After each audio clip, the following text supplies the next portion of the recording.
do the same thing with their quickness, their speed, and their route running savvy.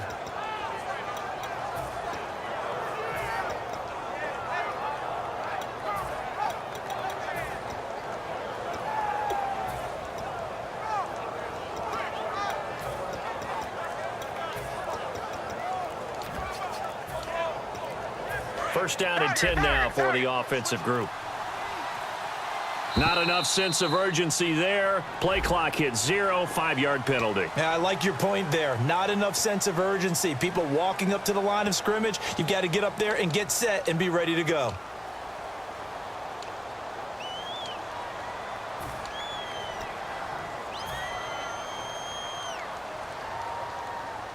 The penalty on first down backs him up 5. It's now first down and 15.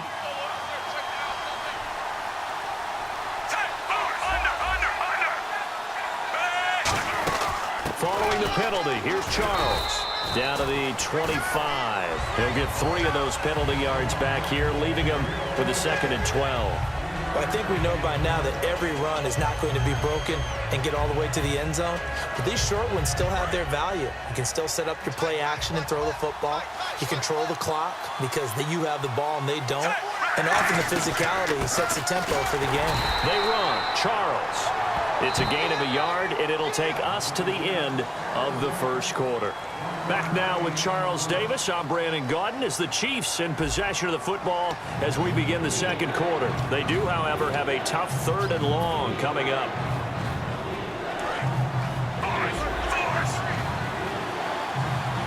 Again, we'll see the pistol here. Now it's Smith off the bootleg. And he dropped it. Now it was tipped. Altered the ball a little bit, but he dropped it. And now 4th down. Well, we're not playing 3 yards in a cloud of dust football anymore. I kind of get why those old school coaches sometimes didn't want to throw the football. Because if it's popped up in the air, it almost turns into slow motion. And both sides trying to get to the football, and you're holding your breath wondering whether it's going to go good or bad for your team. And Santos able to put this one up and through. It's good. And the lead moves to 10-zip. So it's a 7-play drive, but it stalls out in the end. Let's credit the defensive front 7. They were a little leaky at the start of the drive, but they stiffened toward the end. And this will be a touchback as that sails over the end line. The Seattle now ready to march out of the field. And last time we saw them go for it in kind of an unusual situation. It's not like it's a fourth quarter do or die. They went for it, didn't get it. We'll see how that affects them this go-around. Partner, I'm wondering if we're starting to see the effects of analytics coming into play here, where people are studying the number of possessions, how many times you should go for it, what position it leaves your team in. Maybe we're starting to see a little bit of that creeping into the NFL game. Yeah, I think we've seen it in other sports, maybe into the NFL now as well. Now, they're certainly hoping to have Graham back for week 1, but Pete Carroll said back on Monday they're taking it one day at a time. They're not going to rush him back. The long view is the key to success. And let's face it, they get Jimmy Graham back healthy. Even if he misses a little bit of time early, they think they'll be really ready to go with him by the playoffs. There goes Thomas Rolls. And all the way in, touchdown Seattle. Thomas Rolls, 57 yards.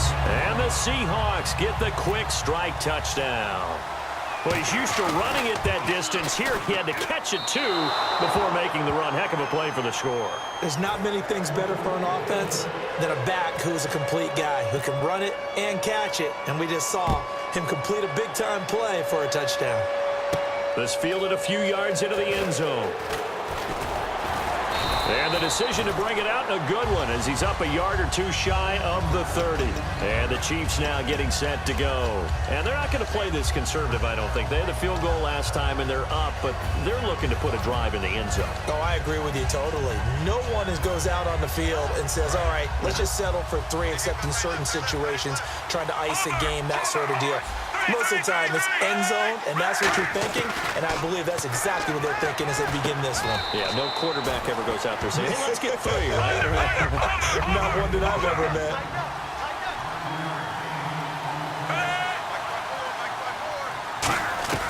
On second down, here's Smith. Oh, nearly picked. And maybe lucky there. This guy doesn't drop many defensively. 3rd down.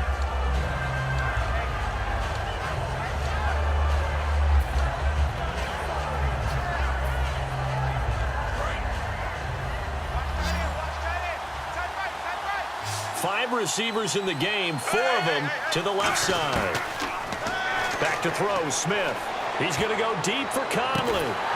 Oh, and a bad throw there. It's intercepted.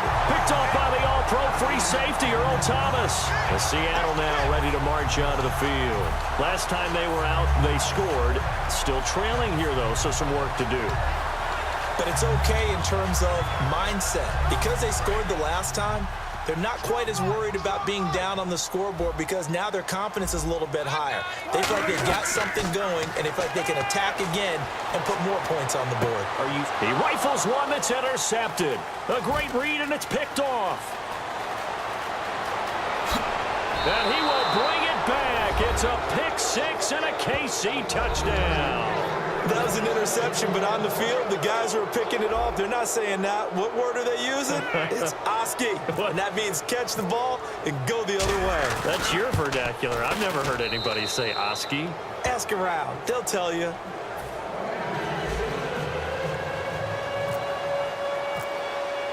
So they throw the pick 6. They'll get another shot at it now as this one's in the air. And this will not be returnable. It's out of the back of the end zone for a touchback. And Seattle now ready to march onto the field.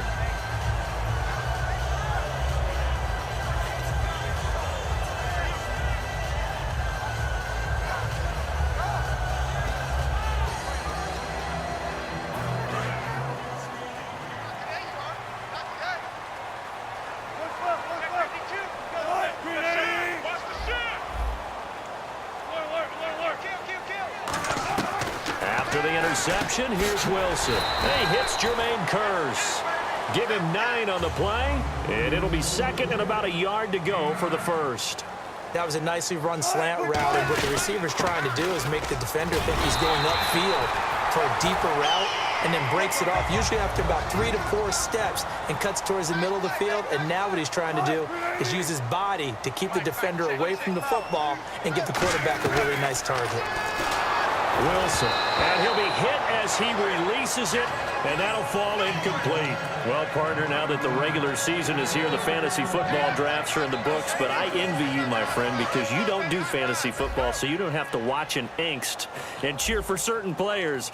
You're neutral. But what I keep hearing from everyone and just observing throughout the season, I'm missing a whole lot of fun because people are locked in and making sure their rosters are set. So now, as we head towards week 1, I know you and the rest of the people who are playing, make sure you've got everything set up so you don't miss it, right? Because otherwise that can ding you each and every week, correct? Correct. That's why, I don't know, I enjoy your cool, calm, and collective nature without fantasy football, though. Give him credit for batting it away, but unable to come up with the interception, and sometimes that joke does come true. Guys are on defense for a reason. Maybe their hands aren't quite as skillful as the guys on offense, but a lot of credit on that play for just knocking it away. Flushed out right. And unable to connect on the long pass. It falls down incomplete.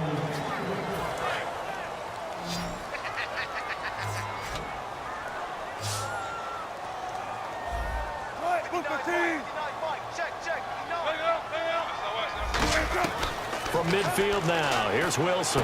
It's caught outright by Graham. And he'll take it down shy of the 45 at the 46. And they're going to at least line up to go for it here on 4th down.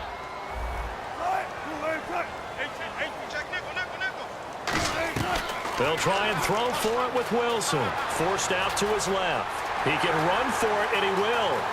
And he's going to go out of bounds, taking it down inside the 25. 22 yards on the pickup there. And on 4th down, they're able to convert and move the sticks. On 1st and 10, it's Wilson. They'll lock it with a grab over the middle. Give him 6 on the play, and that'll bring up 2nd down. And when you're playing a quarterback with some experience and some moxie, you enter the danger zone when you decide to blitz him. And he fires one that's intercepted. Picked off by the safety here, Ron Parker. And a big turnover there as his guys will get the football back. Now the Chiefs offense, they get ready to head on the field.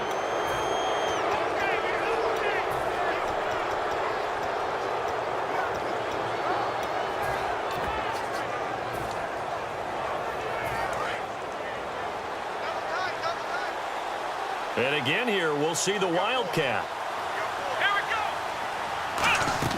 The drive begins with a handoff to West. And he's brought down, but not before they get it across the 20-yard line. Give him 10 yards on that one, and that'll earn him a fresh set of downs.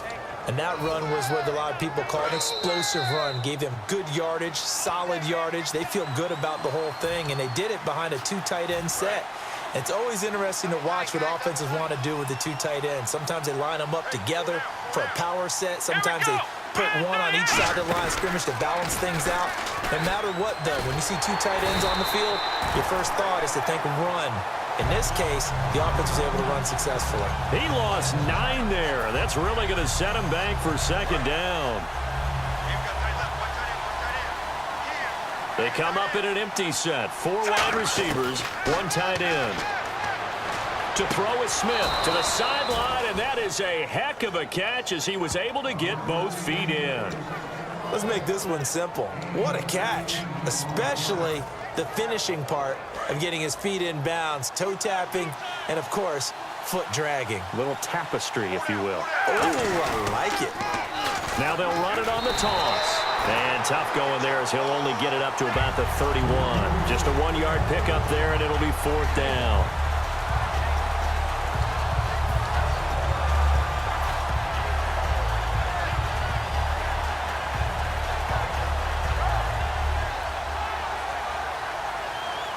So in their own territory, but they only need a few inches, so they're going to opt to go for this thing. We'll see. Maybe a surprise pass or run. What will they do?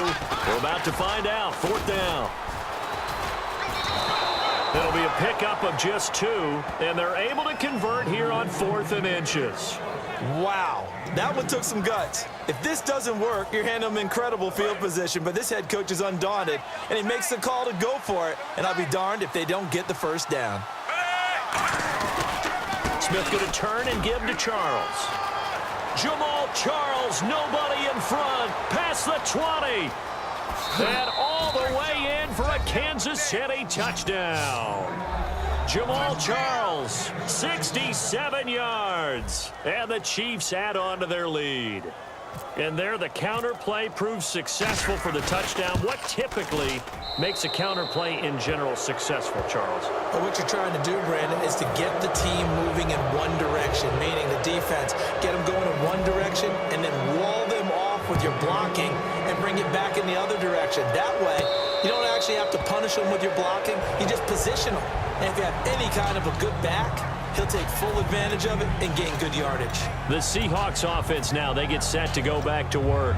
And 2 interceptions thrown here in this first half. You hear it, no matter the sport, they say the great athletes, they can kind of have a short-term memory, but that's easier said than done. It is easier said than done, but I played with a guy who threw 2 interceptions in the first quarter of a really big game we were playing.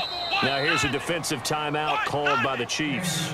It's just their first, so they'll have 2 remaining here before we get to halftime.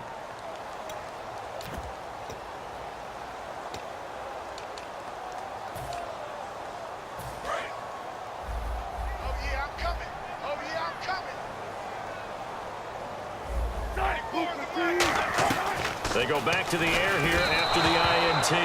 And you know, Charles, this past weekend, it was neat to see with the college football games going on. The guys in the NFL getting their last break before the regular season starts. You had Cam going back, watching Auburn play. Jameis went to see the Knowles. Even you went up to see your high school team, New Paltz, play. So getting that final breather before the year starts. No doubt about it. And he has brought this one back. A fumble recovery for a Chiefs touchdown.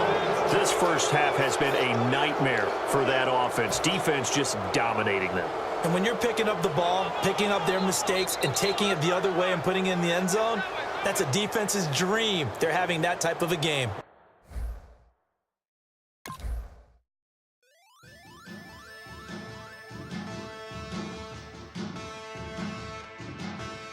There are men, and there are giants. Bases still